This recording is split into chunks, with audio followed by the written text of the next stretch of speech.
Muy buenas, amigos de Arcadia Zona 51, ¿qué tal estáis? Bueno, os teníamos prometido este programa, ¿vale? Pero por circunstancias ajenas a nuestra voluntad no hemos podido realizar la grabación antes, pero bueno, ya estamos aquí con un programa que la verdad tenía yo ganas de hacer porque es un tema que, a pesar de que me encanta la Segunda Guerra Mundial y todo este mundo, no he tocado apenas este tema en Arcadia Zona 51 y la verdad pues no se podía permitir eso y bueno, vamos a hablar un poco vamos a comenzar hablando de esa fuga de nazis que hubo hacia nuestro país, hacia España. Y para ello, pues hemos querido contar con dos invitados que yo ya tenía ganas de tener juntos aquí en el programa. Uno de ellos es Guillermo Berman, autor de Cefar, el software divino. Lo tengo por aquí, un libro muy interesante que soltaremos muy pronto en Arcadia Zona 51. Guillermo, muy buenas, tío. Muy buenas, Jero. Y encantado de estar contigo en el programita. Ya tenía ganas también de porque en el aire. Sí, porque además hacía tiempo que teníamos hablado de colaborar juntos, pero hasta hace poco no, no nos hemos puesto a ello, ¿verdad? Pues mira, es una buena ocasión. Es Pues una buena sí. ocasión. Nazi en España, sí. Y por supuesto a Pedro Manuel López Rodríguez, autor del libro Las creencias populares de Extremadura, leyendas, mitos y ritos, que también vamos a sortearlo y que entrevistamos hace muy poquito en el canal. Pedro es escritor e historiador. Pedro, muy buenas, tío. Hola, buenas noches, Jero. Muchísimas gracias por la invitación. Ya teníamos pendiente este programa y mucho, pero bueno, me alegra que por primera vez pueda estar aquí de colaborador en tu programa. Y Pues, por supuesto junto a una persona como Guillermo también.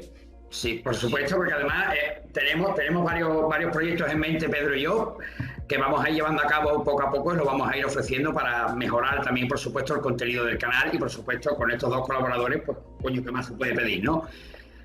Como decía, después de la Segunda Guerra Mundial, muchísimos nazis vinieron a España y son más de los que la gente se cree. ¿Y esto era por alguna razón en particular o no tiene nada que ver el hecho de que España fuera un país neutral, entre comillas, vamos a decirlo así? Bueno, si me permite el compañero Guillermo, empiezo yo, si no le importa. Sí, por supuesto. Bueno, adelante. A ver, yo lo que pasa es que antes de comenzar hablando de los nazis en España, también creo que tenemos que indagar un poco en el aspecto psicológico y antropológico de la sociedad alemana, por así decirlo, de aquel momento. ¿Cómo es posible que un país, o el país supuestamente más culto, con mayor formación, con mayores recursos de Europa, llegase hasta ese límite? Es decir, tenemos que tener en cuenta que Hitler fue un dictador, obviamente, pero no llegó de una forma como puede ser Benito Mussolini, que llegó a raíz de un golpe de Estado. Hitler llega a raíz de unas elecciones democráticas.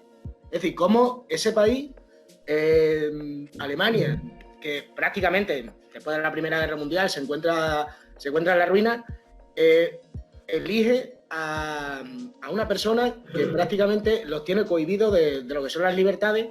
Y por supuesto todos sabemos lo que es la ideología nazi, ¿no? De represión, xenofobia, homofobia. Yo creo que primero lo que tendríamos que mirar un poco el aspecto psicológico de cómo esa sociedad llega hasta tal punto que se deja guiar por una mente enfermiza. El caso, por ejemplo, Hitler, si indagamos un poco en su biografía, Hitler no era una persona culta, no era una persona lista, no era una persona inteligente. Hitler, de hecho, fue prácticamente una persona sin formación, era una persona que llegó al poder, creo que en el momento indicado, en el lugar indicado, sobre todo aprovechándose de la decadencia alemana de aquel momento. Sí, porque claro, hay que recordar que Alemania venía de la Primera Guerra Mundial, venía de pasarlo francamente mal y si no estoy mal informado, este señor tenía, cultura no tenía, pero tenía un poder de oratoria que era impresionante. Sí, el poder de oratoria de Hitler, eso no cabe duda el que tenía, pero el caso que Hitler, el primero era del Partido Obrero Alemán, lo que sería el germen del partido nazi. Él empezó en una cervecería normal de Múnich, dando charlas. Los partidos políticos de Alemania, que Alemania era una tarta dividida totalmente entre ideologías políticas. había grupos paramilitares, había tanto del bando de extrema derecha como del bando de extrema izquierda, pero prácticamente todos los partidos políticos, y minoritarios en este caso, como era el Partido Obrero Alemán, se reunían en cervecerías alemanas. Él no empezó dando esas grandes charlas que vemos a lo mejor en el Estadio Olímpico de Múnich, el Estadio Olímpico de Berlín, sino empezó en cervecería poco a poco. A raíz de la prensa se fue dando publicidad y prácticamente yo creo que fue como en una sociedad totalmente desesperada como estaba la alemana, después de los tratados de guerra, que prácticamente queda ridiculizada. Yo creo que vio como un salvador en Hitler en aquel momento. Der 6. Parteitag der Bewegung geht zu Ende. Was für Millionen Deutsche, die außerhalb unserer Reihen stehen, vielleicht nur als imposantestes Schauspiel politischer Machtentfaltung gewertet wird, war für die Hunderttausende der Kämpfer unendlich mehr. Das große persönliche und geistige Treffen der alten Streiter und Kampfgenossen. Guillermo, a día de hoy, ayer lo comentábamos con Iván Torregrosa, con Sheila García, se está viviendo últimamente un reflote, ¿no? Una proliferación de nuevo de ideales de extrema derecha y de ideales nazis, como por ejemplo, ya hace algunos años nació en Grecia el partido, si no recuerdo mal, Amanecer Dorado, creo que se llamaba este partido político, pero el hecho de que esos ideales nazis florezcan ahora de nuevo, ¿es algo que vivimos ahora o a pesar de la Segunda Guerra Mundial terminada siempre ha estado ahí? Bueno, ese florecer nazi, como bien has comentado, yo creo que ha estado siempre ahí, porque uno solamente debe guiarse por los propios juicios de Nuremberg, ¿no? Que tras estos los condenados fueron, yo creo que ni siquiera llegó a un 3% de los que formaron parte de toda la masacre nazi. O sea, estamos hablando de que quedaron en libertad, y no solo en libertad, sino que luego formaron parte de la jurisdicción alemana, formaron parte de sedes de juicio, o sea, abogados, fiscales del Estado y jueces que habían sido anteriormente nazis y poquitos años después de los juicios de Nuremberg. Estamos hablando de que no necesita florecer, sino que es una flor que simplemente se va regando con el tiempo y la flor pues sigue creciendo, pero esa flor está ahí. O sea, después de la Segunda Guerra Mundial los nazis nunca llegaron a morir y a día de hoy todavía no han muerto. O sea, por mucho que alguien me diga, bueno, pero es que el último nazi como mucho podrá vivir hasta el año 2025-2030, pues porque por edad, ¿no? Por circunstancias, por estadísticas debería de morir ya el último. Pero es que los hijos y los nietos siguen vivos y los que no son familiares directos. Y lo que hacen es no solo mantener viva esa llama nazi, sino que encima, para lograr ganarse un estatus similar a los de los nazis, tienen que hacer hazañas muchísimo más mayores, o tienen que generarse una publicidad, ¿no? Y como aconteció con este chico que entró en la mezquita y se lió a tiros, ¿no? Pues tienen que generarse un público, tienen que demostrar que son igual o más fuertes que los nazis, porque le ven un romanticismo a todo ello. Yo creo que incluso todo el tema bélico tiene un romanticismo. Ya lo habías comentado al principio, que el tema de la Segunda Guerra Mundial nos gusta prácticamente a todos, y la guerra de Vietnam también nos gusta a todos ver un documental.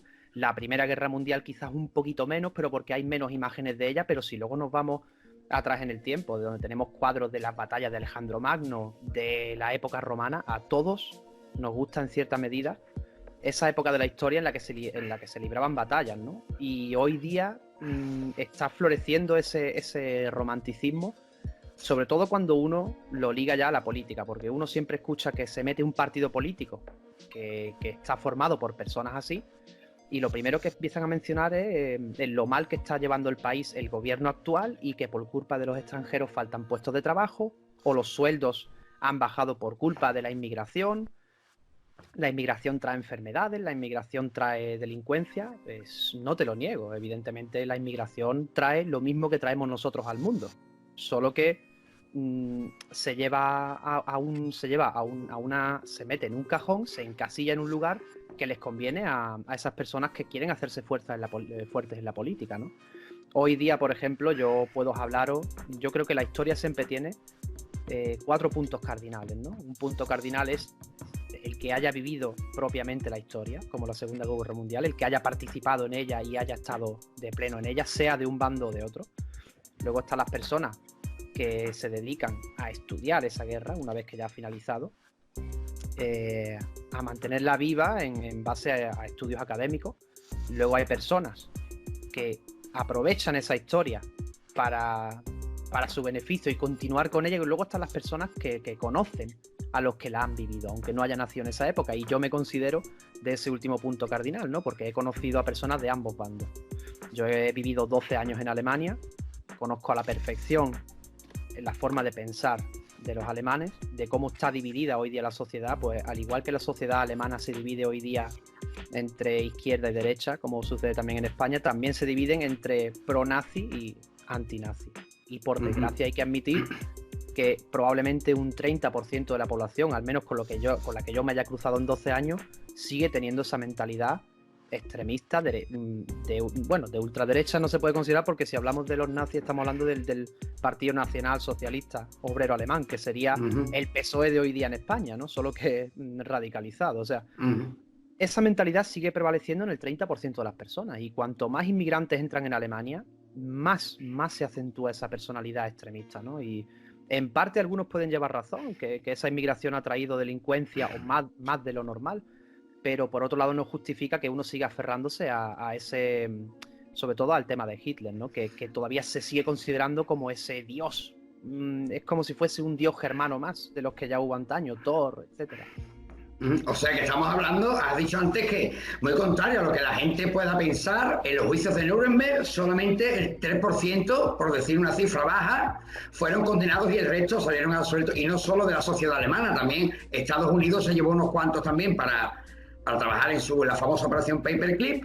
Pero yo quería preguntaros por cómo es posible que en pleno siglo XXI un partido con la ideología, además que lo llevaban claramente en su programa, cogieron el programa electoral de Hitler y lo llevaron a Grecia. ¿Cómo es posible que un partido con esa ideología pueda llegar a triunfar y a colocarse como tercera fuerza política de un país como Grecia? Yo, bueno, aparte estoy de acuerdo con lo que ha dicho mi compañero Guillermo, pero yo además añadiría un quinto punto también, que son aquellos que manipulan la historia en muchas ocasiones. Estoy totalmente de acuerdo con lo que ha dicho él, pero siempre hay una quinta parte que hace eso.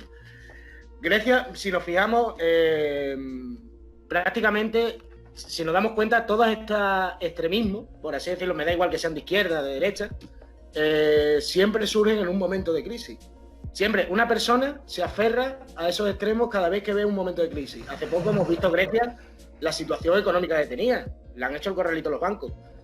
¿Qué pasa? Las personas, cuando se sienten inseguras, siempre votan o dan partido o dan juego a que esos partidos surjan. ¿Por qué? Porque esos partidos se aprovechan de la situación y dicen lo que quieren oír esas personas. No creo que puede ser lo que ha dicho mi compañero por el tema de la inmigración. Siempre aquí en Europa, por desgracia, ha existido esa homofobia. En Europa, la Europa occidental, siempre nos hemos creído el centro del mundo. Xenofobia. Lo que pasa en Grecia, está pasando no solo en Grecia. Grecia, como tú bien has dicho, es un claro ejemplo, pero si nos fijamos, en todos los en todos los países de Europa, poco a poco está empezando a surgir la extrema derecha de nuevo. Tenemos aquí el caso de Francia, el caso de España, el caso de ciertos países con una gran trayectoria democrática que están volviendo a surgir ese tipo de partidos en un momento que estamos viendo de crisis. En un par de años, según expertos economistas, se nos avecina una crisis bastante gorda también. En fin, ya estamos viendo los síntomas. ¿Otra? Otra. Aunque a nuestra audiencia le parezca mentira, la literatura nazi, que todo comenzó con el Mein Kampf de Hitler, yo siempre lo digo así, la literatura nazi comenzó con el Mein Kampf. A día de hoy todavía hay señores que se dedican con estos ideales, porque ya hemos visto, yo con el dato que ha dado Guillermo acabo de alucinar, o sea, el 30% de la población alemana sigue compartiendo el pensamiento de Hitler.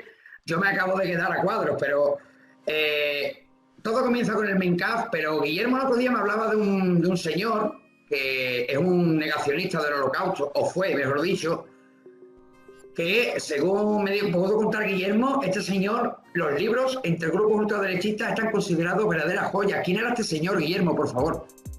Este señor tiene una historia bastante, bueno, yo la podría llamar alarmante, ¿no? Sobre todo porque calca esa mentalidad que hasta hoy día prevalece, la que estaba comentando hace un momento. De hecho, antes de iniciarme con él, yo voy a darte un pequeño ejemplo de haber vivido en Alemania y haber asistido allí a la escuela, por ejemplo, en la que se enseña siempre todas esas barbaridades de la Segunda Guerra Mundial, ¿no? Yo creo que incluso quizás demasiado, ¿no? Yo creo que a los chicos en el colegio, desde los 7, 8 años hasta los 16, 17, 18 años, son 9 años haciendo mucho hincapié en la Segunda Guerra Mundial, en los nazis, los malos que eran los alemanes, los malos que eran los alemanes y los malos que eran los alemanes. Entonces un niño hasta cierta edad no consigue trabajar bien eso en su mente y tiende a sentir cierta culpabilidad cuando realmente a él ya no le corresponde sentir culpabilidad. Evidentemente hay que recordar lo que sucedió, pero yo creo que en ese momento uno empieza incluso a cogerle odio a esa Segunda Guerra Mundial, pero no odio hacia Hitler, sino que ya empieza a decir, bueno, ¿cómo puede ser que a mí me sigan culpando por algo que hicieron mis bisabuelos o mis abuelos, ¿no? O ni siquiera familiares míos? Es decir, uno ya empieza a sentirse como apartado, como inferior quizás a otros países vecinos, y eso puede torcerse y puede convertirse en un odio y nuevamente en ese florecer del sentimiento nazi, ¿no? De decir, pues que yo soy un apartado, pues ahora voy a demostrar que soy un apartado, pero soy mejor que los demás. Y vuelve a resurgir eso en la juventud.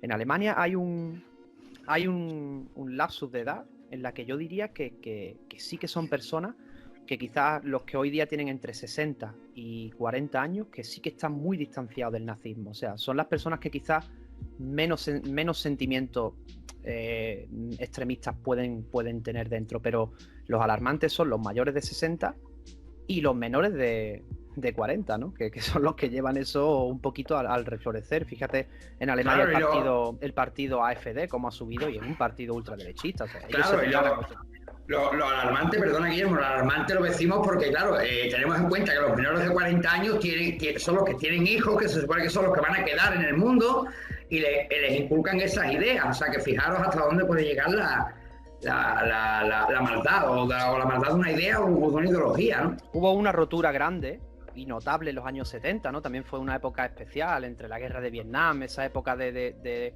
los hippies, esa época de la música, del florecer de la música americana. Entonces, quieras o no, la sociedad alemana sí que se americanizó bastante a raíz de ello, y fue la que se apartó completamente de esa sensación o de ese sentimiento extremista, ¿no? Pero una vez pasado esto ya vuelve a florecer, ¿no? Con la entrada de la Alemania comunista en el marco alemán entero, el país se reunifica, nuevamente culpan a los comunistas de que a Alemania le vaya mal. Todo esto es una bola que lleva mucho tiempo y que sigue a día de hoy, y hoy día se ve en el partido AfD en Alemania, ¿no? Que está floreciendo de una manera alarmante. Bueno, para no dilatarlo mucho, este señor del que os voy a hablar, yo lo conozco a través de mi antiguo trabajo, en el que casualmente pues tuve la obligación de ir a su casa a realizarle un presupuesto.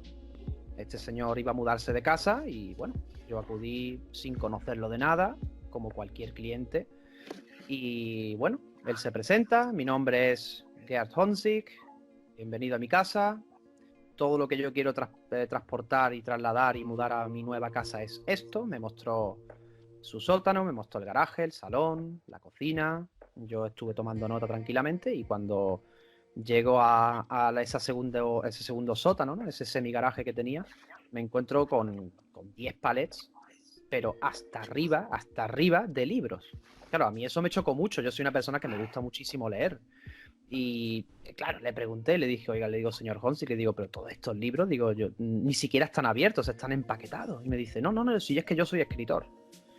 Claro, ya me interesé, le digo, bueno, qué interesante, le digo, tengo un vecino escritor, de hecho vivía a 500 metros de mi casa. Bueno, este señor me estuvo comentando y me dice, no, si me buscas en Google puedes encontrar información acerca de mí. Yo me dedico a escribir acerca de la Segunda Guerra Mundial, Soy poeta, entre otras cosas, y sí que es cierto que este hombre tiene libros poéticos y que realmente llaman mucho la atención, ya al margen de su ideología nazi, ¿no? Es una persona muy querida en Austria por sus libros poéticos, ¿no? Y luego en Alemania, pues evidentemente en foros nazis, en grupos nazis, pero alrededor de todo el mundo, le encargaban sus libros, él los enviaba desde su domicilio y os puedo adelantar que se han llegado a pagar hasta 800 libras por un libro suyo. Madre mía. Él lo que hizo fue pues regalarme un ejemplar de cada uno, los cuales tengo aquí en casa.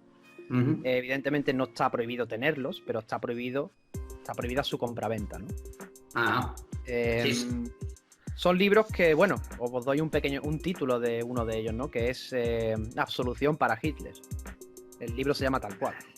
Madre mía. Este hombre resulta que él es hijo de la mujer, de la que fue mujer de Amon Goeth.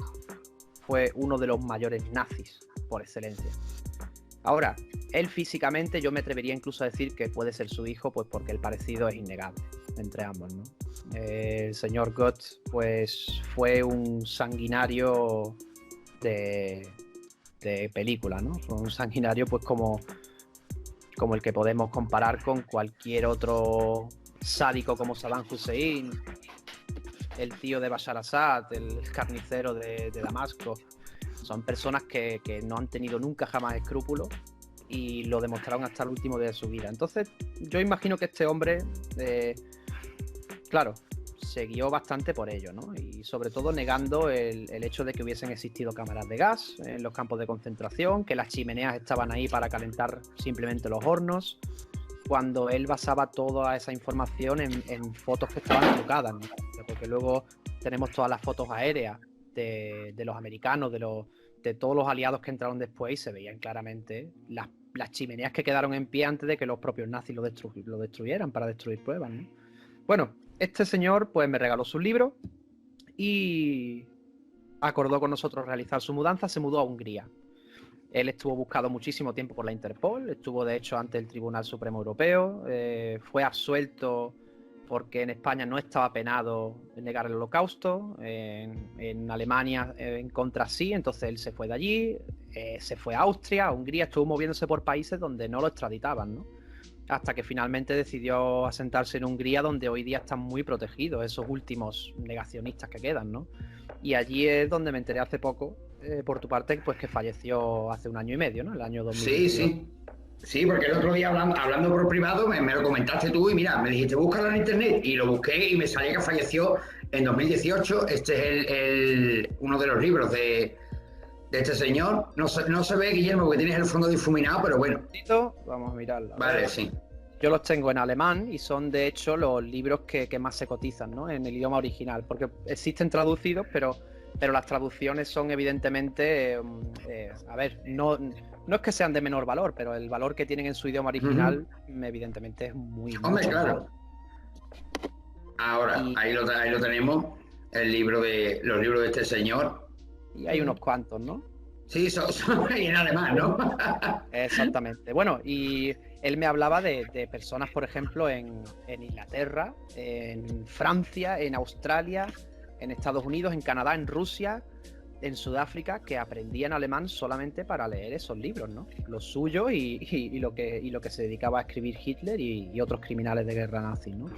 Entonces esta historia es muy curiosa porque la vivo también de primera mano, ¿no? Sí, claro, además cuando tú me comentaste, yo me puse a leer sobre este señor y la verdad que la historia que tiene es muy curiosa. Han visto nuestra audiencia pasar el nombre por aquí varias veces para que lo busquen en internet, pues si quieren, porque tiene una historia bastante curiosa. Y yo quiero que Pedro nos cuente un poquito, porque como he dicho antes, todo comenzó para mí en el tema de la literatura nazi con el Mein Kampf de Hitler. Y a mí un amigo mío me dijo una vez, si tienes la oportunidad de leer el Mein Kampf, cuando vayas por la página 17, si tú comprendes y entiendes lo que ese señor escribía y eres capaz de entender ese ideal, cierra el libro y vete al psiquiatra porque está loco. No lo he leído, bueno, no voy a decirlo, no lo he leído entero, he leído un trozo.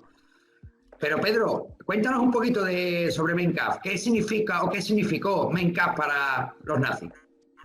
Bueno, te tengo que dar solo un punto a tratar.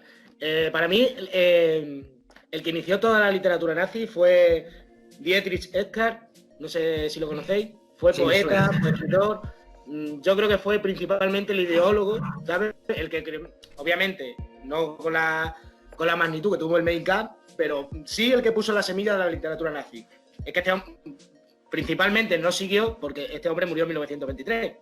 Pero sí, Hitler, muchas de esas ideas del Mein Kampf lo coge de este señor, de esta ideología, de su pensamiento político. Antes de que existiera el partido nazi, este hombre tenía esa ideología alemana de la superioridad aria, un poco también los nazis tenían ese contenido esotérico.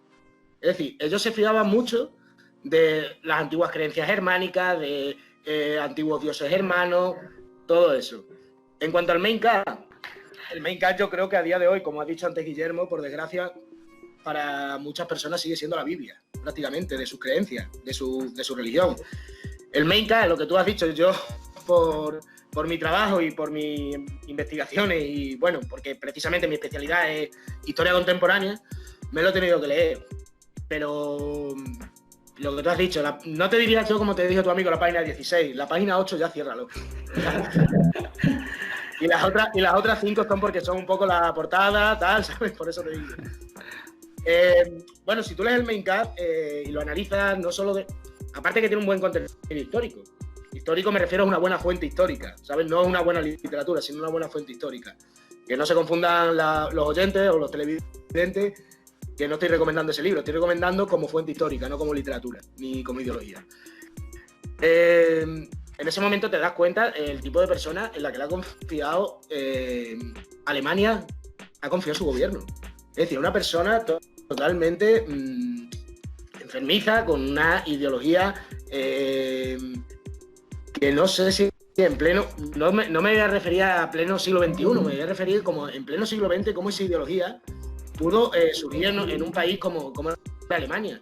Pero el Mein Kampf, lo que te digo, yo creo que también es un poco todas las frustraciones que tuvo Hitler a lo largo de su vida, era como un desahogo para él. Es decir, Hitler, sabemos que es de origen austriaco, su padre era funcionario de aduana. Lo que Hitler prácticamente de su padre recibía unas palizas desde pequeño impresionantes. El sueño de Hitler era ser artista. Creo que no fue admitido, fue expulsado 2 veces de la Escuela de Arte de Viena, porque lo que dijimos, no era un gran artista. Después se va a Alemania a buscar como un futuro mejor. Hitler durante un tiempo vive como un mendigo. Vive en las calles de Múnich, en las calles de Berlín. Y ya una de las salidas que él dice que fue por ideología, por convencimiento, se alista en el ejército alemán para la Primera Guerra Mundial. ¿Qué pasa? Ve como todos esos esfuerzos que él ha hecho, muchos de los alemanes, del gobierno alemán de aquel momento, obviamente a raíz de la victoria del otro bando, cómo hace una rendición. Esa rendición que supone una humillación para Alemania, supone que Alemania, que había sido hasta aquel momento ya cuando se unifica a finales del siglo XIX los 30 y tantos estados alemanes, que era una gran potencia mundial y económica, como Alemania prácticamente pasa a un segundo plano en el panorama mundial. Hitler, ¿qué pasa? Yo creo que toda esa rabia contenida la refleja en ese libro, en el Mein Kampf, que además escribió obviamente en la cárcel, es cuando escribe ese libro. ¿Qué pasa? Yo lo que digo siempre, Hitler sí tuvo ciertos privilegios cuando estuvo en la cárcel, después del Punch de Múnich, pero lo que yo siempre digo, tenemos que mirar también el aspecto psicológico de este hombre. Unas aulas, por muy bonitas que las decore, y quieras o no, está ciertos días ahí metido, pudiendo, la paranoia sigue en aumento, y el estado mental. Yo creo que el Mein Kampf, además, os digo, me costó muchísimo encontrarlo aquí en España. De hecho, lo tuve que pedir en una librería de Valencia. Y lo que te digo, sí cuesta un dinero bastante en comparación a un libro, para lo que es el libro. Pero bueno, para mí el Mein Kampf actualmente, por desgracia, sigue siendo la vida de muchas personas. Es decir, el libro que es como su guía vital. Ya hemos visto que, por ejemplo, aquí en España o sobre todo en las capitales, en las grandes ciudades, como hay, lo que ha dicho antes Guillermo, como hay grupos organizados de jóvenes y de que no son tan jóvenes, de ideologías neonazis que se esconden tras las siglas de algunos partidos de aquí en España. Ujú. Guillermo, al final de la Segunda Guerra Mundial se organizaron los juicios mencionados antes, los juicios de Nuremberg, que el otro día, no sé dónde lo escuché, que los juicios de Nuremberg marcaron el comienzo de algo muy importante que los hacen ser, ¿cómo decirlo? Los hacen seguir siendo importantes y un punto de referencia a día de hoy. ¿Qué significó los juicios de Nuremberg para la justicia internacional? Bueno, para empezar, los juicios de Nuremberg se celebran realmente, ya os lo había comentado, ¿no? Con que ese 3% de los criminales de guerra son los que son juzgados. Es decir, los juicios de Nuremberg de antemano no se pueden llamar juicios porque serían más que nada injuicios, ¿no? O la injusticia de Nuremberg. ¿Por qué? Pues porque ahí pagan, creo que fueron 64 pecadores, pagan por unos 13.000, 14.000 pecadores que seguían todavía libres por ahí. Y de los cuales muchos acaban, como dijiste, en Estados Unidos, en Argentina, en Brasil, en Paraguay y en España, ¿no? O sea, de por sí los juicios de Nuremberg sí marcan un antes y un después, porque sobre todo al considerarse en un inicio juicios de guerra, las penas que se le imponen a los juzgados ni siquiera eran como las penas que se imponían a personas que están ante un juicio de guerra, ¿no? Sobre todo la horca. Digamos, un juicio de guerra, la pena de muerte sería fusilamiento. En cambio, para estos 10 principales nazis que pudieron todavía capturar, se les aplica la horca como pena de muerte. Estamos hablando de que hubo también muchísimos cambios en lo que viene a ser el sistema penal, ¿no? Pero bueno, sí que genera un antes y un después. Mucha gente dice que eso justifica en última instancia ese odio de Hitler hacia los judíos, ¿no? Porque dicen, fíjate por dónde los judíos se han salido con la suya, ahora van a tener su propio país y encima han condenado a personas que realmente son inocentes y a los verdaderos culpables los han dejado escapar o les han ayudado ellos mismos a escapar a Estados Unidos y Argentina. Evidentemente estamos hablando de una barbarie, pero se comenta tal cual, ¿no? Hitler, como comentaba Pedro, en el libro Mein Kampf en varias partes hace indirectamente hincapié por ejemplo, en los protocolos de los sabios de Sion, en escritos que Hitler marcaba mucho como escritos de los judíos, odiando a todos los que no fuesen judíos y sobre todo a las tribus nórdicas, ¿no? Él siempre decía que el Talmud está plagado de odio hacia otras razas del mundo, precisamente porque las demás razas del mundo son superiores a los judíos. Y yo,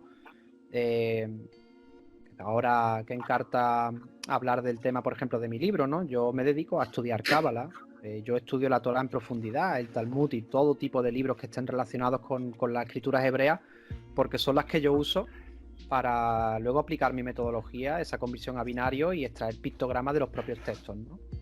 Entonces os puedo asegurar que en el idioma original, solamente sacándolo de contexto en una traducción, uno puede llegar a deducir lo que Hitler plasmaba acerca de los judíos, ¿no? Era completamente erróneo, pero bueno, él ya encontró una base, sobre todo para atacar a un pueblo que prosperaba en Alemania cuando el resto del país se hundía, ¿no? Es algo comparable, yo siempre lo digo, es algo comparable como hoy día sucede con los chinos en España, ¿no? Se hacen con ese negocio, acaban con el negocio pequeño, con esas ferreterías pequeñas y venden en masa y montando muchas tiendas y ellos están prosperando y han prosperado durante nuestra propia crisis. Pero eso no justifica que uno vaya a por los 800.000 chinos que vivan en España y los meta en cámara de gas y en campos de concentración de trabajo forzado. O sea, estamos hablando de una barbarie. Jamás se puede justificar lo que hizo Hitler, ni una sola muerte. Ahora, de todas estas personas que se libraron de los juicios de Nuremberg y consiguieron escapar, tal y como es el título de este vídeo, ¿no? Algunos acaban en España, y de los cuales, por ejemplo, hay algunos que acaban aquí en Málaga, en Sevilla, en Andalucía, y que aparte se hacen con un buen dinerito, llevan una buena vida, y otros tantos pues han estado viajando de vacaciones por ahí con dineros prestados de las autoridades argentinas, españolas y hay muchas otras alemanas, como un turista más, ¿no? O sea, yo te aseguro que todos nosotros hemos estado sentados o en un tren o en un avión, o hemos estado en un hotel o en una urbanización donde ha habido alguien ligado al nazismo y ha salido impune de ello. Nos encontramos, por ejemplo, con el señor Otto Remer, en alemán Otto Gema, que ha vivido en Marbella. Ese hombre ha vivido una vida tranquila hasta que muere en su chalet de la urbanización de Elviria, donde vive gente adinerada, y aquí no ha pasado nada. Un vecino idílico que tiene sangre en sus manos, pero que la justicia ha hecho la vista gorda, ¿no? No había una sentencia firme para una extradición, y luego, debido a su edad y a su estado de salud, pues nunca se le ha llegado a condenar. Otros tantos sí, pero bueno. Luego tenemos en Benalmádena, por ejemplo, a León de Grel, que fue uno de los comandantes de las SS en Bélgica. Ese hombre ha vivido aquí en Benalmádena y se ha paseado por nuestras playas, ha tomado el sol, ha disfrutado seguramente de cenas tranquilas y de paseos por parques aquí en Benalmádena, donde habrá coincidido con algún que otro turista israelí o judío americano cuyo abuelo haya muerto en el Holocausto. Y estamos hablando de que de eso no nos percatamos. O sea, nosotros estamos conviviendo todos los días de por sí con personas que pueden llegar algún día a ser asesinos, o que quizás tengan sangre en sus manos. Si han sido juzgados por sus crímenes, evidentemente es una persona libre, normal y corriente, pero precisamente los nazis que se asientan en España no han sido juzgados por sus crímenes. Y no lo podemos comparar con un traficante que ha cumplido condena y que hoy día quizás sea mi vecino, me importa un bledo. Pero lo que no podemos consentir es que estemos paseando estemos paseando por las calles junto a asesinos, personas de las cuales incluso algunos tienen miles de personas, sangre de miles de personas en sus manos, que han ideado planes de exterminio masivo. Y luego aquí, pues, pasean por nuestro país como si no hubiese pasado nunca nada, ¿no? Y ya te digo que no les falta el dinero. Todo lo que nos pueda faltar a nosotros, ellos lo tienen de más. En Benalmádena, por ejemplo, vivían dos de ellos que eran muy amigos, de hecho, Theodor Soucek y Herbert Schäfer. Herbert Schäfer tuvo en Benalmádena una inmobiliaria hasta hace muy pocos años. Estamos hablando de que ellos han estado haciendo negocios con nosotros y con otros turistas daneses, suecos, incluso españoles, italianos, ingleses, y ninguno de ellos ha sabido quién era esa persona. O sea, nunca ha sabido quién has tenido delante, ¿no? Yo siempre pienso que tampoco sé a quién tengo delante en el tren, pero a esta persona en concreto se le conoce por ciertos crímenes, ¿no? Y yo creo que todos tenemos el derecho de saber quiénes son esas personas. Y si nunca se ha publicado una foto en el periódico para decir, oiga, atentos porque, querida población, no solo tenemos a estos terroristas islámicos buscados en España o a estos etarras buscados en Francia, también tenemos a estos criminales de guerra nazi que están en España. Y si lo ves, comunícate con las autoridades, porque yo llego a saber esto ante el tema de Georg Honzig, sabiendo que la justicia lo estaba buscando. Evidentemente no me lo voy a callar, yo tengo que dar parte a la policía, de hecho estoy obligado. Claro, yo me entero, pues, unas semanas después, este hombre ya no estaba ni siquiera aquí. Claro. Pedro, acerca de la famosa reunión de Hendaya entre Franco y Hitler, hay mucha... siempre yo he escuchado distintas historias, hay muchas leyendas alrededor de esto. ¿Qué fue lo que ocurrió en Hendaya? ¿O a qué versión le das tú más credibilidad de lo que ocurrió realmente en Hendaya? Yo, bueno, a ver, es que con eso podríamos hacer un programa simplemente, con el tema de Hendaya.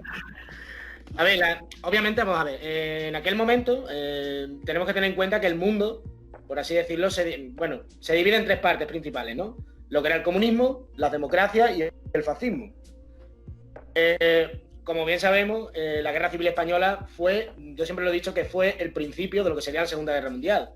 Fue como un escenario para que probasen ya sabemos que bueno, el bando republicano prácticamente no recibe ayuda internacional, como fue el caso del bando franquista. El bando republicano recibe algunos soldados soviéticos, dentro sobre todo de las brigadas internacionales, pero no recibe el apoyo militar y logístico que recibe el bando franquista, que prácticamente de los fascismos de aquel momento, la Alemania nazi y la Italia fascista de Mussolini.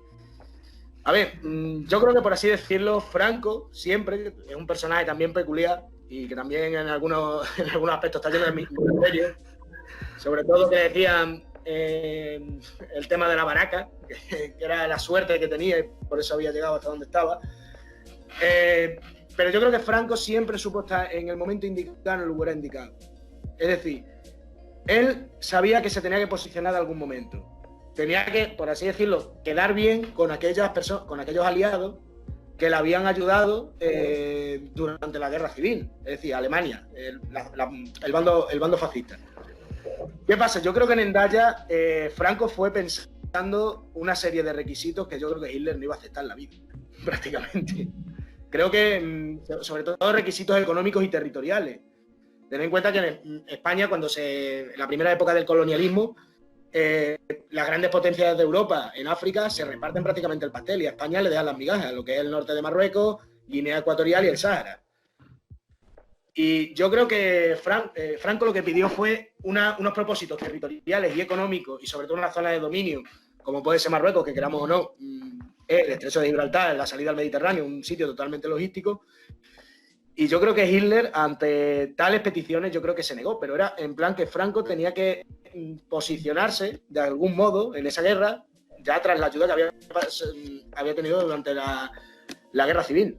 Pero también, bueno, por solapar un poco ese apoyo, mandó a la División Azul, que bien conocemos, que era supuestamente un cuerpo de voluntarios españoles que luchaban a favor de Hitler. Yo creo que la reunión de Hendaya, sinceramente, nunca se va a saber realmente lo que pasó en ese tren. Y se pueden hacer suposiciones, como es todo. Pero yo creo que los requisitos franquistas fueron demasiado elevados para lo que quería Hitler. Y creo que incluso Franco lo hizo a propósito para no inmiscuirse en una guerra que en aquel momento, sí es verdad que se estaba decantando por el bando fascista en este caso, pero ya empezaba a vislumbrarse un cambio de panorama, sobre todo con la entrada del Ejército Rojo de la Unión Soviética. Por desgracia, una de las cosas que nos cuentan mucho en clase, cuando somos pequeños, estudiamos, yo porque soy profesor, digo, este temario se da en cuarto de la ESO y en primero de bachillerato, siempre nos ponen como diciendo que fue Estados Unidos quien ganó la Guerra Mundial. Yo, sinceramente, a mi juicio, quien ganó realmente la Segunda Guerra Mundial fue el Ejército Rojo, que fue el que liberó Berlín y sobre todo por el potencial tanto militar como de personas que tenía ese ejército.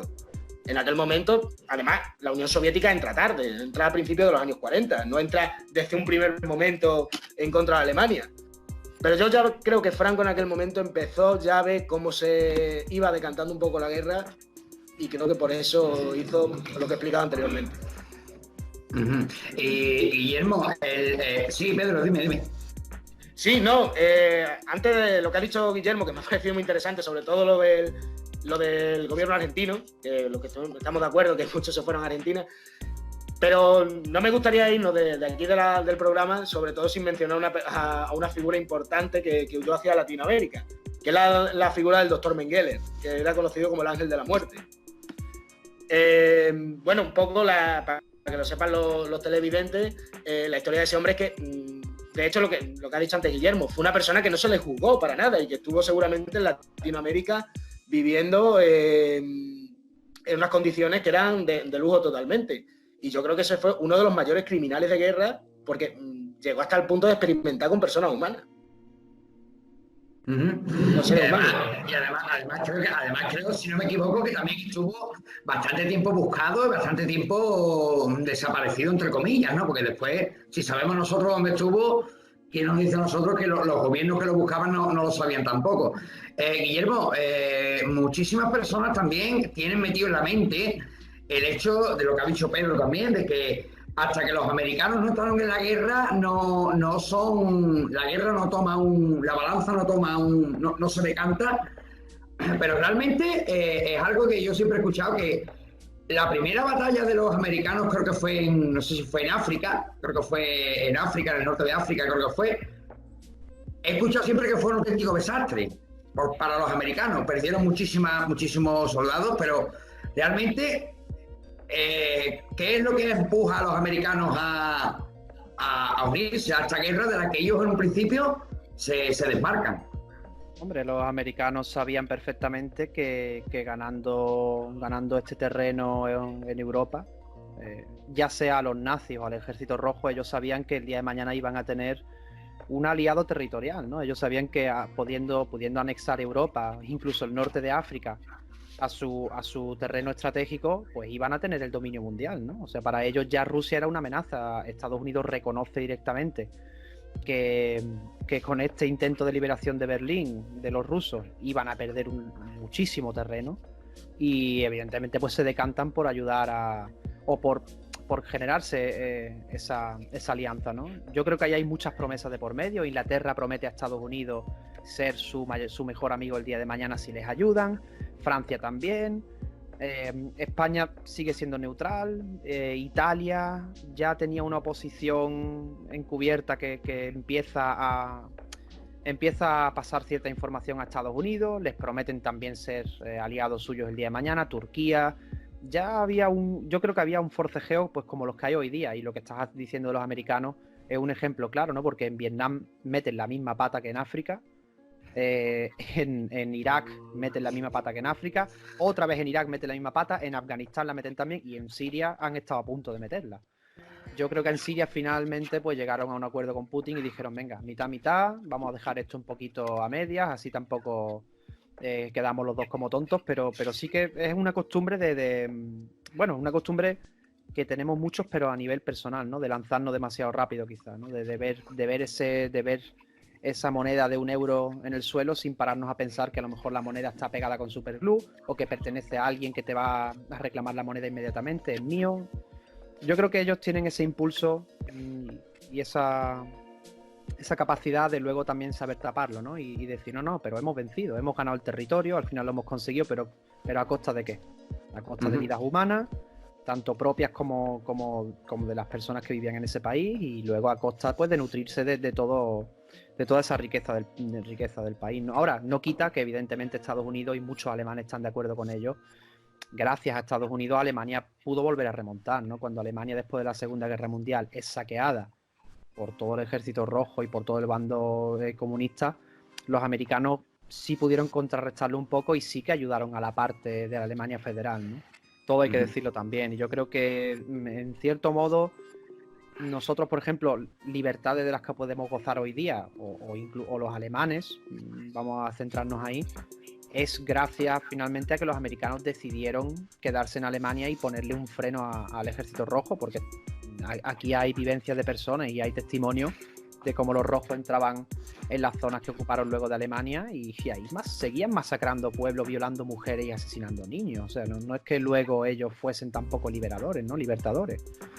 Esa herencia luego queda en la Alemania comunista también, ese encerramiento, esa vigilancia como en Rumanía posteriormente. O sea, estamos hablando de que tampoco era un modelo a seguir, ¿no? Yo creo que ni uno ni otro, pero bueno.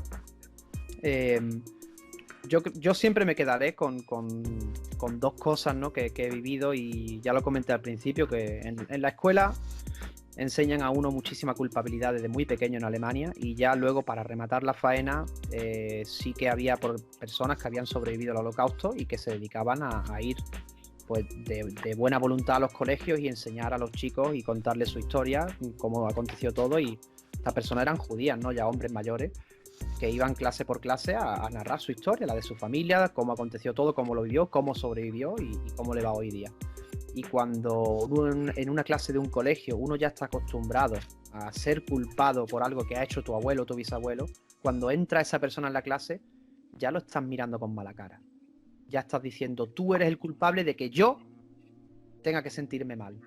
Entonces ya hay un cachondeo, ¿no? Sobre todo la juventud de por sí es un poquito macabra en todo este aspecto. Pero claro, todo esto lo acentúa mucho más, ¿no? Y me quedaré con las palabras de ese hombre que, llorando, o sea, no podía articular palabras durante 2 minutos de lo que lloraba. Y cuando por fin pudo abrir la boca, dijo, simplemente murieron demasiados. Murieron demasiadas personas. Y luego te muestro el bando opuesto de una persona que fue casi mi vecino, para la cual tuve ocasión de trabajar un par de horas hasta que mi madre me prohibió seguir trabajando con él.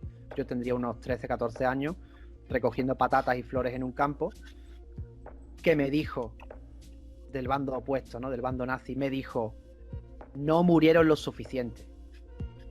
O sea, esa persona judía en un colegio te dice, murieron demasiado, y esa otra persona que hoy día, o ya habrá muerto, imagino, pero que hasta aquel momento tiene la desfachatez, ¿no? O las pocas luces de decirte, no murieron lo suficiente, tendrían que haber muerto muchos más. No terminamos nuestro trabajo.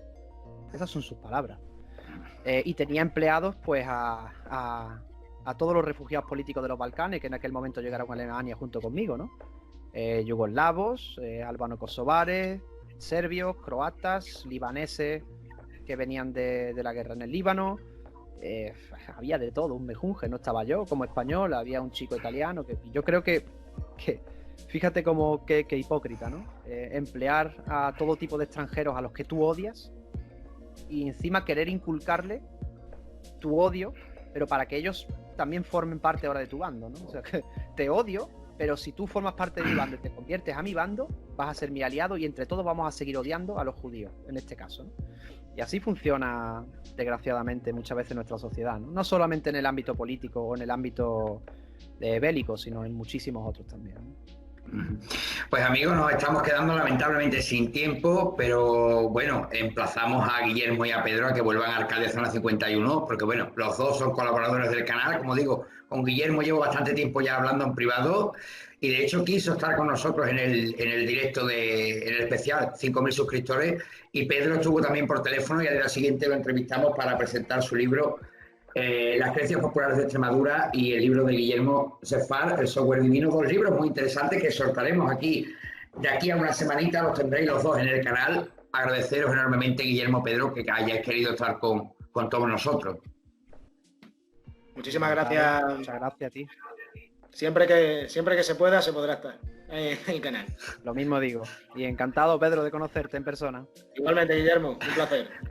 Espero que volvamos a coincidir. Sí, seguro que sí, porque además vamos a seguir preparando tertulias y programitas así interesantes, porque la verdad con colaboradores así y de este nivel da auténtico gusto poder hacer estos programas. Y Pedro y yo, como digo, en privado estamos preparando varios proyectos que esperemos llevar a cabo muy pronto y esperemos que os gusten y os resulten interesantes, tan interesantes por lo menos cada vez que Pedro me comenta un proyecto de esto, me echo las manos a la cabeza, digo, pero bueno, esto como no se me ocurrió a mí antes. Y me lo está proponiendo él, la verdad, encantado de tener colaboradores tan dispuestos y de tanto nivel, ¿no? En Arcadia Zona 51, así que un auténtico placer una vez más y muchísimas gracias a los dos. Muchas gracias a ti. Igualmente, gracias a ti. Pues amigos, ha sido todo un placer acompañaros en Arcadia Zona 51. Os esperamos muy pronto en nuestro próximo vídeo.